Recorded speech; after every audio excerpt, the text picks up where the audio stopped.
Assalamualaikum warahmatullahi wabarakatuh. Apa kabar anak-anak semuanya? Alhamdulillah kita masih dapat bertemu pada hari ini. Walaupun dalam keadaan pandemi, belajar masih melalui via daring, dan tidak bisa bertatap muka langsung bersama teman-teman kalian, tidak bisa belajar langsung bersama bapak dan ibu guru yang ada di sekolah.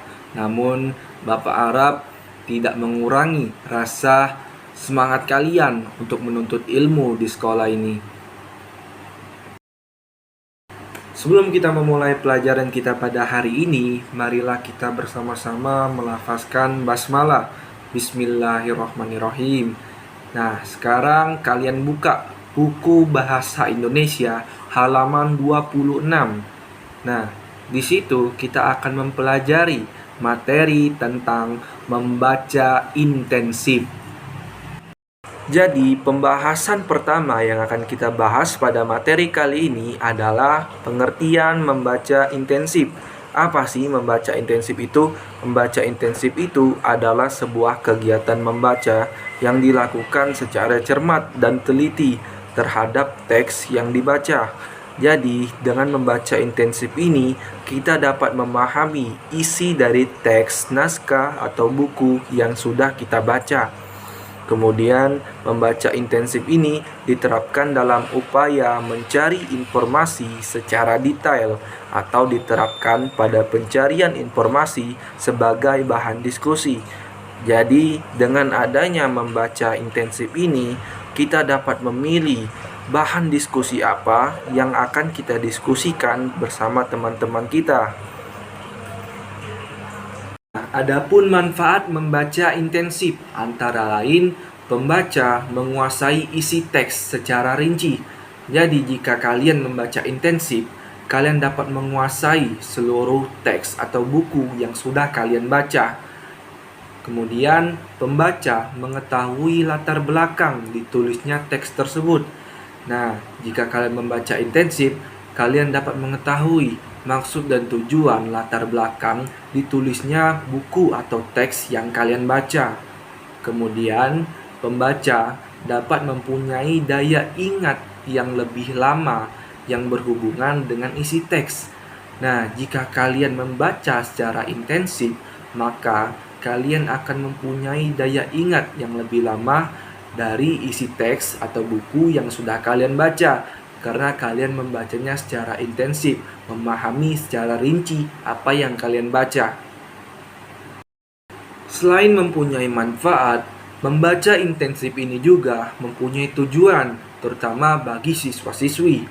Nah, membaca intensif selain bertujuan untuk mendapatkan informasi sebagai bahan diskusi, juga dapat dijadikan sebagai sarana untuk menentukan sebuah pokok persoalan atau perihal yang menarik dari suatu teks bacaan untuk dapat atau layak dijadikan sebagai bahan diskusi.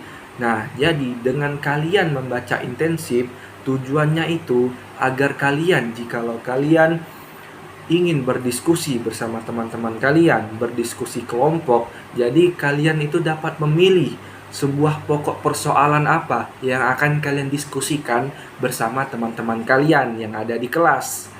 Nah, kemudian tujuan selanjutnya, membaca intensif ini juga dapat digunakan sebagai sarana untuk memilih salah satu atau beberapa pokok pikiran yang paling tepat untuk dijadikan sebagai bahan diskusi bersama teman.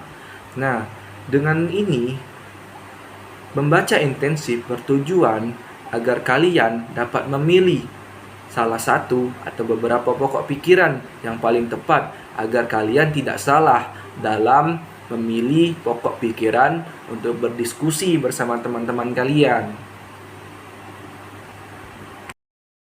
Nah, kemudian ada cara untuk menerapkan membaca intensif secara kontekstual. Yang pertama, siapkan terlebih dahulu naskah atau buku yang akan kalian baca. Ibaratnya, kita harus mempunyai beras atau nasi terlebih dahulu untuk bisa makan.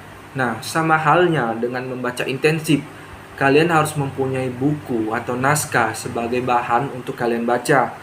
Kemudian yang kedua, sambil membaca, itu kalian memberi garis di bawahnya. Nah, ini sangat penting. Sama halnya dengan halaman buku. Ketika tidak diberi tanda, maka akan susah mencarinya. Dan juga jika memberi garis bawah di bawah kalimatnya akan memudahkan kalian mencari kalimat-kalimat yang susah ditemukan. Kemudian yang ketiga, ajukan pertanyaan sehubungan dengan naskah yang dibaca. Pertanyaan yang diajukan berhubungan dengan kognitif yang meliputi ingatan, pemahaman, penerapan, analisis, sintesis, dan penilaian.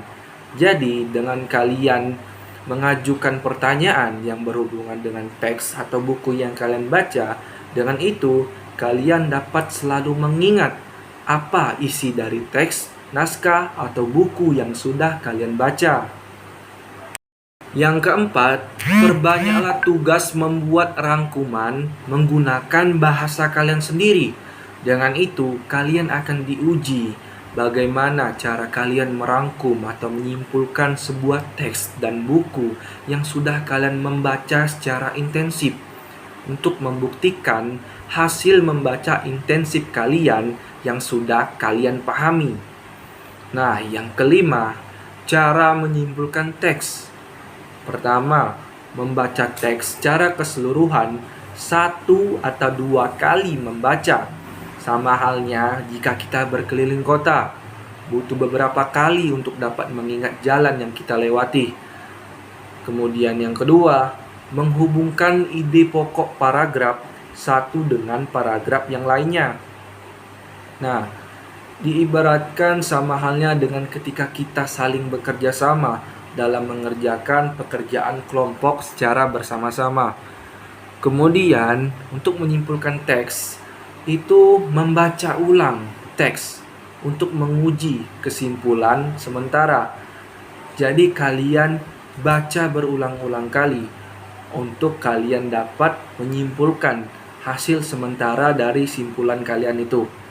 Dan yang terakhir, kalian dapat membuat kesimpulan dari hasil membaca intensif kalian, dari hasil kalian memahami isi dari teks dan buku yang sudah kalian baca, yang sudah kalian membaca secara intensif. Nah, itulah dia materi kita pada hari ini, yaitu materi membaca intensif. Jadi, anak-anak sekalian, Bapak harap seluruh yang Bapak sampaikan tadi tentang materi membaca intensif tidak kalian lupakan, tetapi kalian pelajari lebih dalam lagi. Nah, untuk mempelajari materi membaca intensif ini, kalian harus sering-sering membaca, kemudian kalian pahami, kalian teliti secara rinci, kemudian kalian dapat menyimpulkan atau merangkum dari isi teks, buku, atau naskah yang sudah kalian baca secara intensif. Jadi pesan Bapak, ingat selalu pelajaran yang sudah disampaikan hari ini. Jangan sampai apa yang disampaikan hari ini terbuang sia-sia dan tidak kalian dengarkan dan tidak kalian ulangi di rumah. Nah, mungkin itu saja pelajaran dan materi yang kita pelajari hari ini. Sampai jumpa di minggu depan. Bapak mohon maaf apabila ada kesalahan. Kepada Allah, Bapak mohon ampun. Bapak akhiri, wassalamualaikum warahmatullahi wabarakatuh. Sampai jumpa di minggu depan.